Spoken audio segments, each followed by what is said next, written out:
réseaux sociaux, donner des armes aux autres. Parce que quand on fait des apparitions pour le bien-être de votre Congossa auditif, on peut donner des pistes à la famille Siadou.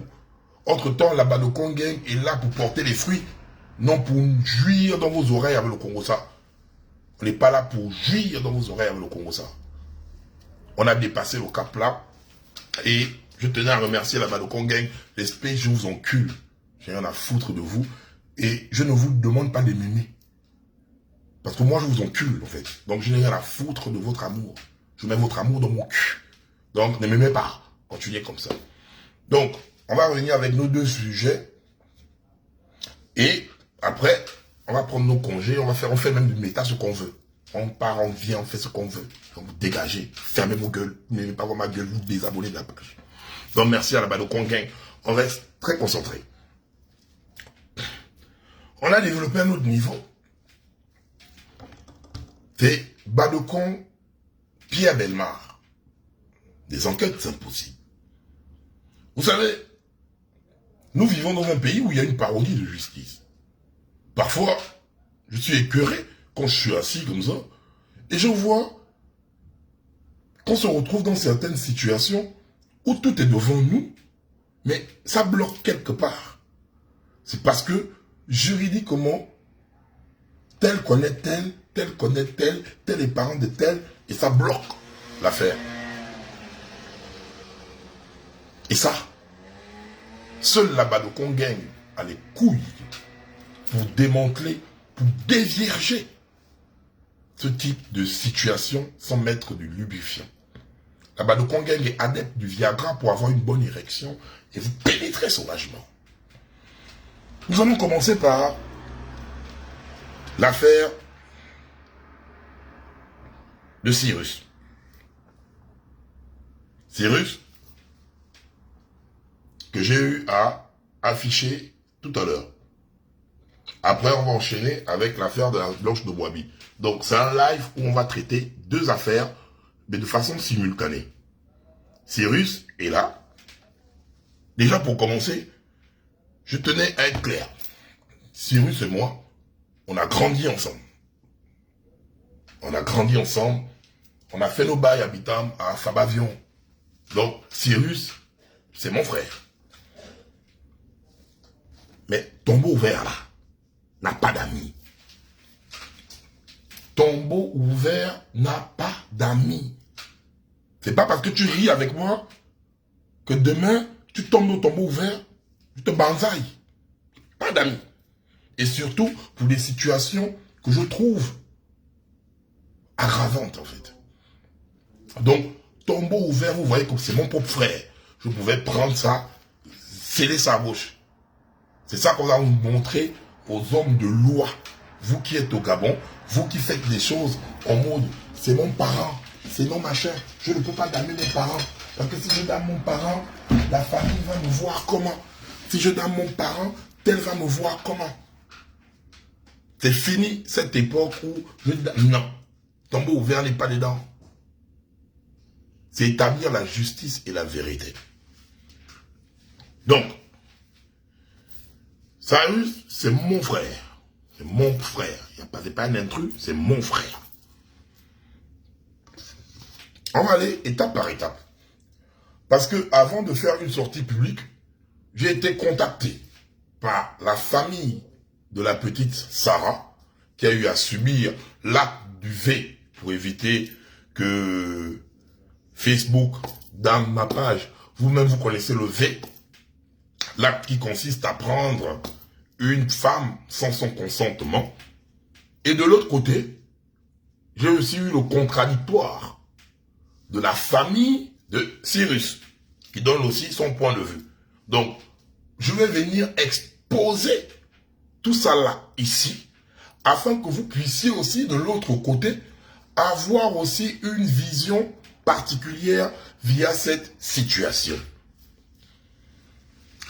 Déjà, concernant cette histoire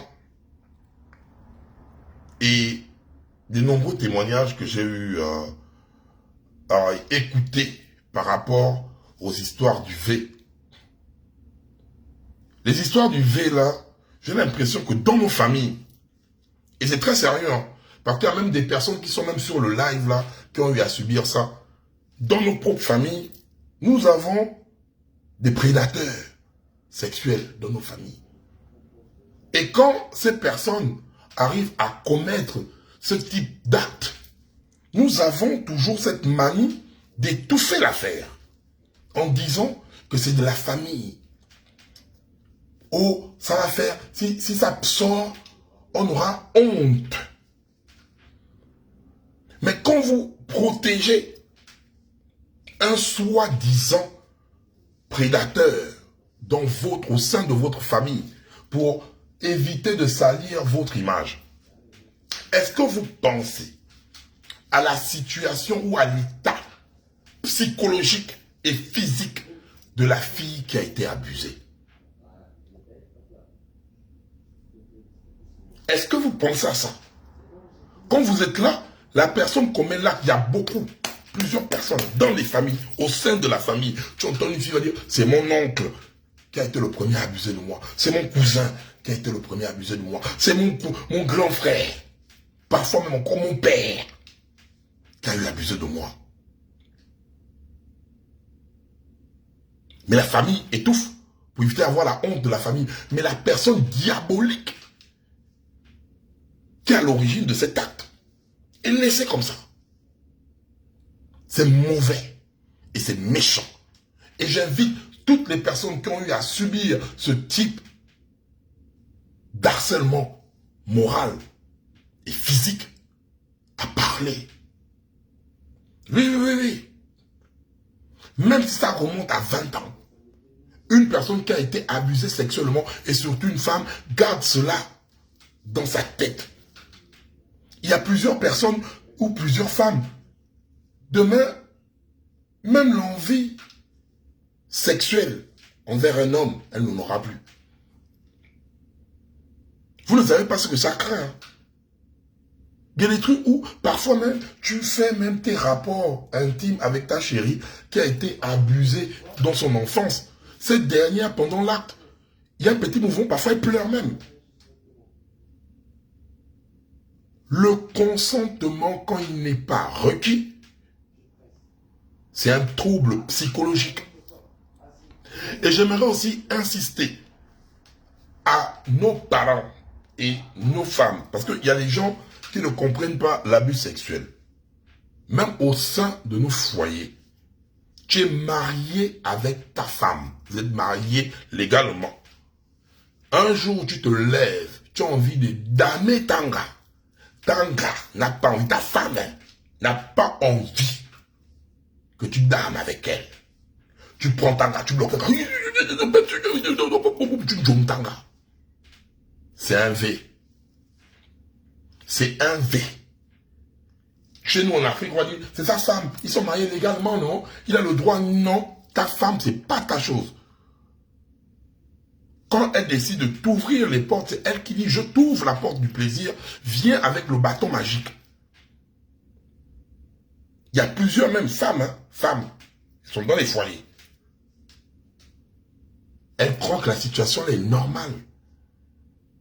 Sans ton consentement, c'est un V. Ça, je vous le dis aujourd'hui. Et c'est un fait que vous devez ancrer. Et nous remarquons qu'au Gabon, la situation des V là nous montre à suffisance que dans toutes les classes sociales, nous avons des prédateurs sexuels, que ce soit dans la rue, que ce soit au sein de nos maisons. C'est un phénomène très dangereux. On va commencer par la version, parce que je dis j'ai les deux versions.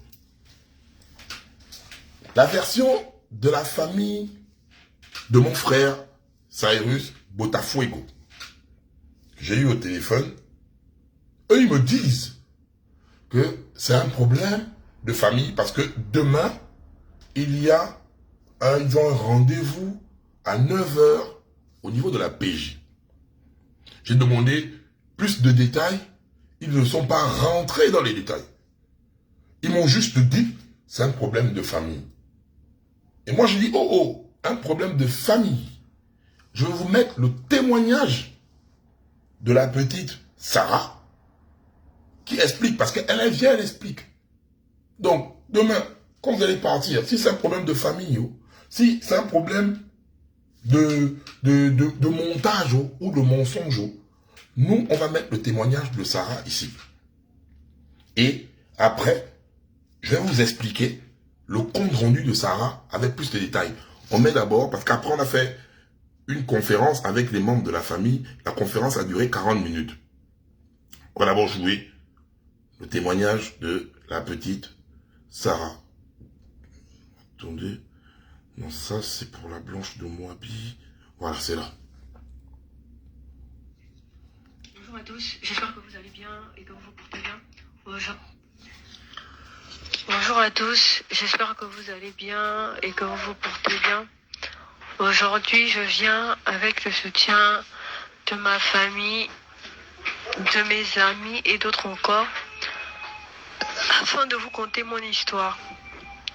Une histoire assez tragique qui a heurté ma sensibilité de jeune.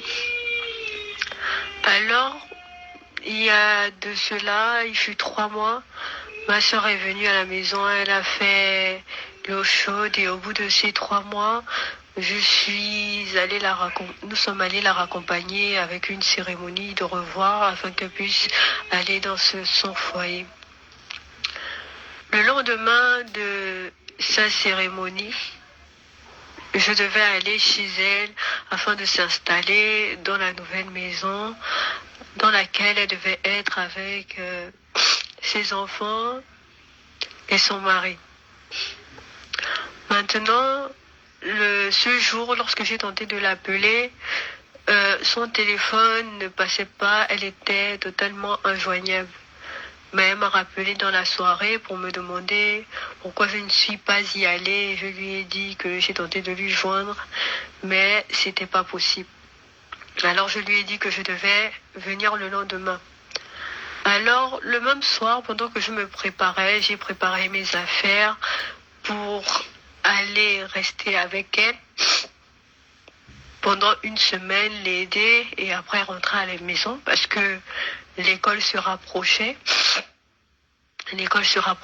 Donc il fallait que je me prépare aussi pour la rentrée scolaire. Donc ce même soir, il y a eu une réunion à la maison sous prétexte qu'il y a eu des vols de seaux de peinture et de débroussailleuse. Donc alors, papa a posé un ultimatum aux hommes de la maison, tandis que les filles ne pouvaient pas faire ce genre de vol parce qu'elles n'ont pas de force pour balader ce genre de matériaux. Après ça, je suis allée dormir dans ma chambre et bien avant même de dormir dans ma chambre, pendant que ma grande sœur était là, ma chambre était occupée par mes petits frères, mon oncle et ma sœur. Donc, et la première fille de la femme de papa, ce sont eux qui occupaient ma chambre. Donc moi, je dormais dans la chambre de la première fille de papa avec ma grande sœur. Après ça, lorsqu'elle est partie, il y a eu un geste qui est venu à me choquer, qui m'a traversé l'esprit et je me suis sentie vexée. Le fait qu'elle ait pris tous mes effets, elle ait balancé dans ma chambre avec ceux de ma soeur et de son bébé. Je me suis sentie vexée, alors j'ai arrangé ma chambre le jour de la cérémonie après être revenue et j'ai tout rangé et j'ai décidé de dormir dans ma chambre sans rancune. J'ai dormi cette même nuit-là. Le lendemain de cette nuit, lorsque j'avais terminé de préparer mes effets, je suis allée chercher une tenue chez le tailleur et lorsque j'ai récupéré la tenue, le tailleur l'avait mal cousue. Alors j'ai pris un couteau à la cuisine pour détacher les mauvais fils que le tailleur avait fait sur la tenue. Et au lieu d'aller déposer le couteau à la cuisine, je l'ai laissé dans la chambre. Maintenant, aux environs de 23 heures, après que la réunion a été faite, je me suis endormie, je suis allée dormir dans ma chambre. Pendant que je dormais sur le dos. Alors, aux environs de 3 heures du matin, pendant que je dormais, je ressentis comment un t-shirt avec une pression de main m'étouffait le visage.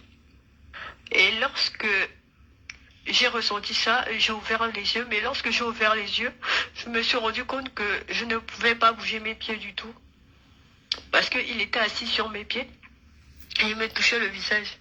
Alors, je ne pouvais ni respirer ni crier.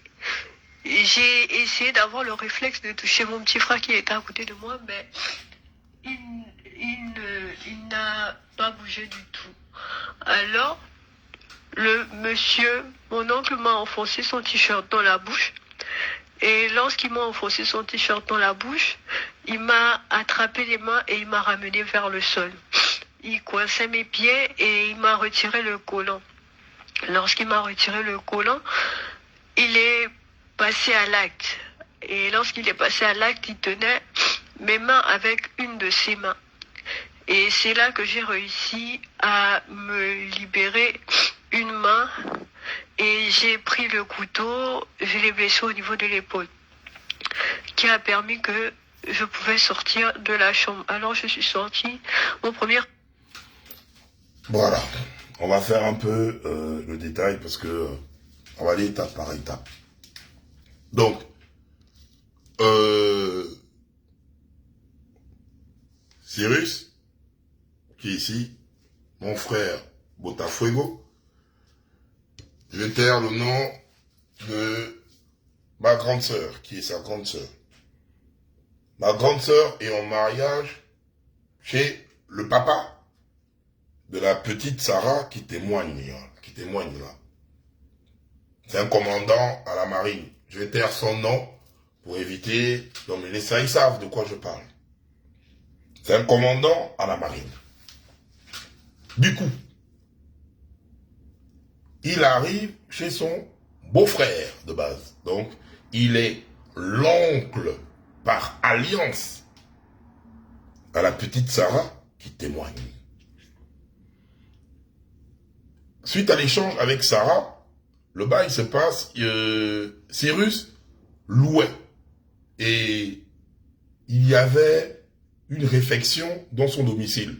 Du coup, il est allé au domicile de sa sœur, donc chez son beau-frère. Séjourner le temps que les travaux terminent là où il était, là où il louait. Pendant son séjour, j'ai eu à parler avec la petite fille, je l'ai enregistré, je vais pas lancer ça à la fin du live parce que ça fait 48 minutes. Je vais mettre ça sur le live après. Je l'ai enregistré avec son consentement. Donc on était avec sa grande sœur posée dessus. Donc, quand il est venu séjourner dans la maison, c'est tranquille, chez son frère.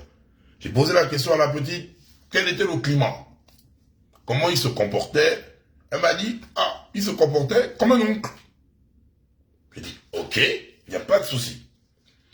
Le jour fatidique du V, quand il a eu à faire le V selon le témoignage de Sarah.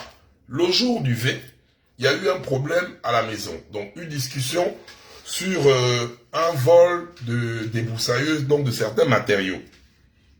Donc, toute la famille était en train de chercher qui a eu à voler.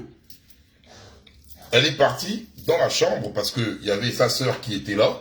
Sa sœur a terminé de faire les bains par rapport après l'accouchement. Elle est partie. Donc, elle est repartie maintenant dans sa chambre où elle dort avec ses frères. Et dans cette chambre, Cyrus, il dort. Et à l'intérieur de cette chambre, il y a un lit superposé. Donc, elle et un de ses frères dorment en bas. Cyrus et l'autre dorment en haut. Donc, le jour fatidique, elle est rentrée. Et Cyrus était dehors. Donc, il était dehors, il est rentré tard. Peut-être qu'il regardait le foot ou quoi, il regardait un truc à la télé. Il est rentré tard dans la nuit, dans la chambre. Elle, en dormant, elle sent une présence. Et c'est tout à fait logique. Tu es en train de dormir, quand on te touche, tu sens une présence. Donc, quand elle ouvre les yeux, elle voit Cyrus, mon frère, Cyrus, sur elle. Du coup, quand elle ouvre les yeux, elle remarque qu'elle n'arrive plus à parler. Parce que ce dernier a pris son t-shirt et l'ont foncé dans la bouche, histoire de bâillonner ses cris. En bâillonnant cela, elle voulait bouger, et la petite est chicote, hein, elle est mince, hein, elle est chicote, donc elle n'a pas un gros physique, elle est fine. Donc, il a neutralisé en s'agenouillant sur elle, et en la neutralisant avec les bras, et avec la bouche bâillonnée. Après, comme elle-même elle dit dans l'audio, elle a voulu se débattre et faire tirer l'alerte même à ses frères, mais bâillonnés, et les petits dormaient. C'est les petits qui sont à bas âge. À 3 heures du matin, vous-même vous savez comment le sommeil est déjà profond. À partir de 3 heures, 4 heures, on est en sommeil profond. Il prend la petite du lit, il balance la petite au sol, il neutralise toujours la petite, il sort son bazazunga, il baisse le collant de la petite, il pénètre la petite. Parce que il a tellement pénétré la petite que la petite saignait. Je vais mettre les audios, vous allez écouter ça, je vais publier les 48 minutes après. Il pénètre la petite saignait. Donc, quand il termine, il n'a même pas terminé de bunja, parce qu'il a tenté le bunja, et il y a eu un moment où peut-être dans le gourou, il a eu ce sentiment où la petite, il a un peu laissé les mains de la petite en fait. Parce que dans le goût, tout en étant bâillonné, il a laissé un peu les mains. La petite, comme elle dit dans l'audio, elle est allée prendre une robe chez un tailleur. Et la robe là, il y avait des fils bizarres. Donc elle a vu un couteau pour enlever les fils que le tailleur bizarre avait ajoutés. Ce qui faisait en sorte que son couteau qu'elle avait pris, et je crois que le couteau est venu sauver la petite là, selon ses dires. Son couteau qui était posé dans la chambre, elle a maintenant pris le couteau quand elle a senti que le gars était déjà, il y avait eu un petit moment de liberté. Elle a pris ce couteau, elle a piqué au boy pour fuir, pour sortir de la chambre. Maintenant, quand elle sort de la chambre, le premier réflexe qu'elle a, elle court vers la chambre de sa sœur, sa grande sœur, qui est la fille de sa belle-mère. Sa belle-mère qui est là, la grande sœur de Cyrus. Donc elle va vite réveiller sa grande sœur. Sa grande sœur sort pour aller réveiller les parents. Et quand ils arrivent, Cyrus fuit par la porte du derrière. Donc il enlève le corps. La partie que je trouve bizarre, je ne sais pas, vous peut-être en commentaire, vous allez me dire, si je ne vois pas que c'est pas comme Pierre Bellemare là, c'est Pierre Bellemare, c'est l'enquêteur en chef qui va l'attraper là. Donc je n'ai pas de parti, c'est l'enquêteur en chef. Là je mène mes investigations. Vous allez me dire comment vous voyez ça. Là je mène mes investigations. Parce que quand la petite me dit, je posais la question à la petite, bon, quand tu es sorti à l'instant T, quand tout le monde était alerté, quel était le climat dans la maison? Et le climat était tendu. J'ai dit, ok, c'est bon.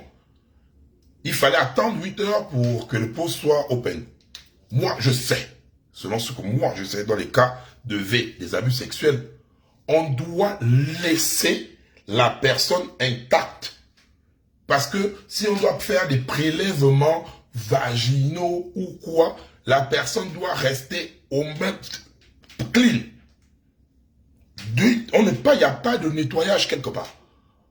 On laisse le corps textuel parce qu'il y a des prélèvements qu'on va faire dessus et certains liquides peuvent faire disparaître les preuves. Donc c'est que moi, je sais. Mais sa belle-mère, donc la grande sœur de Cyrus, préconise à la petite d'aller se laver. Et elle donne même à la petite le beurre de karité afin de mettre le beurre de karité dans son lieu intime. Parce que la petite saignait et pour éviter, pour atténuer les blessures. Donc, j'ai dit à la petite, attendez d'abord. Comment on va t'envoyer aller nettoyer les parties intimes? Entre-temps, il y a certains prélèvements qui doivent être effectués. Là, c'est mon point de vue. On avance. Ils partent au niveau de la PJ ou quoi là-bas. Ils sont allés déposer pour aller porter plainte. La partie qui me tue encore, c'est que pendant qu'ils sont tous allés pour faire le dépôt de plainte, derrière, Cyrus arrive dans la maison pour prendre ses effets.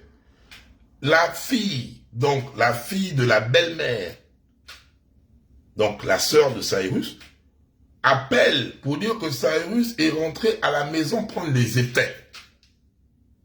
Mais le premier réflexe où on sait que celui-là, il a eu à V. Moi, selon moi, je dois dire à la fille, si c'est moi, je dis, ok, fais le modèle de le bloquer en case, la PJ va directement venir le taillam sur place. Mais qu'est-ce que ma grande sœur en question fait? Elle dit à Cyrus de dégager le schéma, moi j'ai pas envie de le voir chez moi. Donc, vu qu'il n'a qu'à bouger en fait. C'est quelqu'un qu'on doit saisir, que tu fais bouger. Et quand elle ne signale pas ça aux autres, donc j'ai demandé à la petite, vous étiez sur place. J'ai les enregistrements, je vais vous publier ça après. Vous dites, est-ce qu'elle vous a fait le signal? Vous dites, oh, il est à la maison, il dit aux forces de l'ordre, les forces de l'ordre vont descendre.